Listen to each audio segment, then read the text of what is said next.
Espaçonave Terra. Versão e distribuição Sinapse.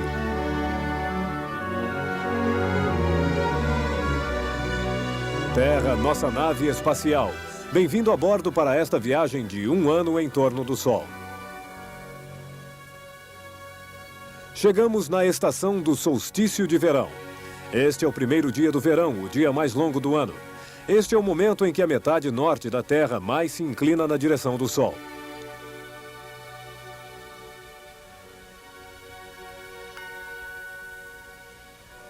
O Sol se formou pela condensação de uma nuvem interestelar feita de gás e de poeira. Cada vez mais matéria se condensou no centro dessa massa em rotação. A esfera central aumenta, sua força de atração aumenta e atrai ainda mais matéria, até que toda a matéria dessa região da galáxia se encontra aglutinada, colada nessa esfera. Toda a matéria, exceto 1/1000, os planetas, 9 pequenas esferas que giram em torno do Sol. Mas os 999 milésimos da massa do Sistema Solar pertencem somente ao Sol.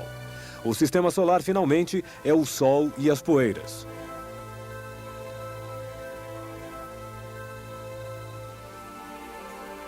Os planetas, inclusive a Terra, não brilham. Eles apenas refletem a luz do Sol.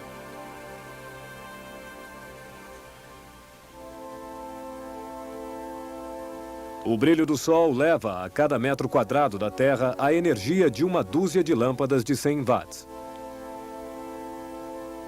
O Sol emana calor e luz há mais de 4 bilhões de anos. Como ele faz?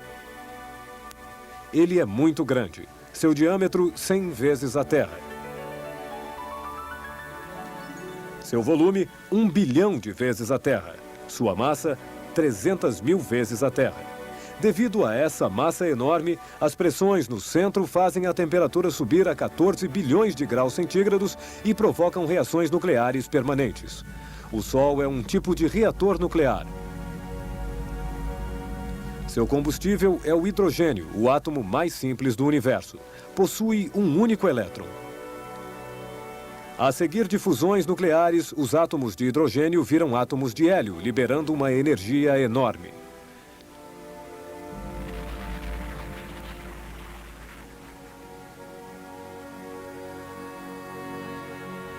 Esta energia se propaga pela superfície do Sol e ilumina o espaço.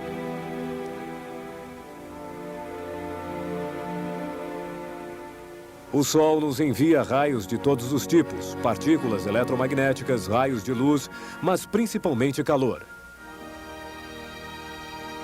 Em 1 hora, o Sol derrete uma placa de gelo de 1 centímetro de espessura. Mas o Sol não ilumina apenas a Terra. Ele ilumina tudo a seu redor. Por isso, o Sol poderia derreter uma enorme esfera de gelo de 1 centímetro de espessura em 1 hora. Se comprimíssemos esta esfera, seria um bloco de gelo de 1 quilômetro que o Sol derreteria em 1 hora. Nos planetas mais próximos ao Sol, Mercúrio e Vênus, faz mais calor. Colocado em Mercúrio, nosso bloco derreteria em alguns minutos. O brilho do Sol diminui com a distância. Em Saturno faz menos 200 graus centígrados. Seus anéis são, na verdade, blocos de gelo.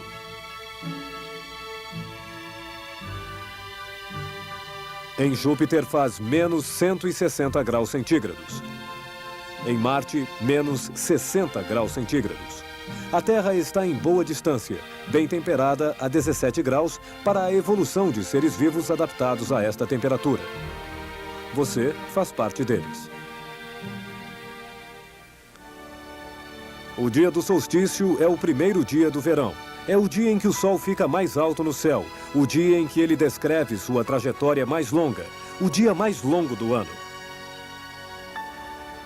No inverno, quando o Sol fica baixo, os raios do Sol penetram longe dentro de casa.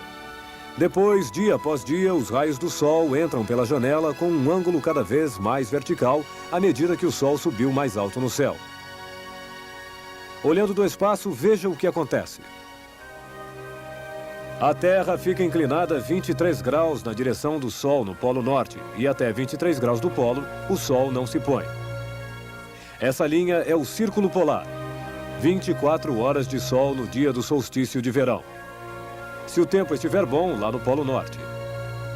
Em compensação, nos trópicos, a 23 graus do Equador, por todo o redor da Terra, ao longo deste 23º paralelo, o Sol, ao meio-dia, se encontra na vertical.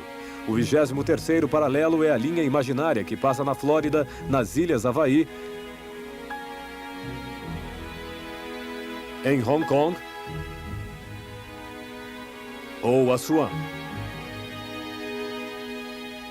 Este 23º paralelo é o Trópico de Câncer, porque o Sol, nessa posição do solstício de inverno, aparece na frente da constelação de Câncer.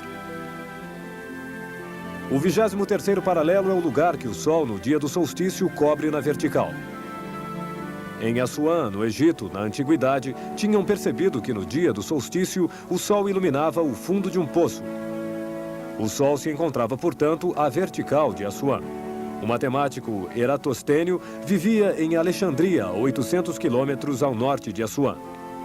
No dia do solstício, ele mediu a sombra de uma coluna. O Sol se encontrava um pouco mais de 7 graus da vertical. Eratostênio deduziu, a partir daí, o tamanho da Terra. Veja seu cálculo. A Terra é redonda, 360 graus. 7 graus é aproximadamente um 50º do círculo. Para ter um círculo completo, é preciso multiplicar este ângulo por 50. Por consequência, a distância Assuan-Alexandria, 800 quilômetros, é preciso ser multiplicada por 50 para resultar na volta completa da Terra. 800 quilômetros multiplicados por 50, 40 mil quilômetros. É exatamente a circunferência da Terra que medimos 2 milênios mais tarde. 7 graus, um 50º do círculo, 800 quilômetros multiplicados por 50 são 40 mil quilômetros. A conta é grande, mas durante séculos esqueceu-se completamente dessa ressonância simples. E quando Cristóvão Colombo quis encontrar uma nova rota das Índias, teve que recomeçar do zero e convencer seus comanditários das dimensões da Terra.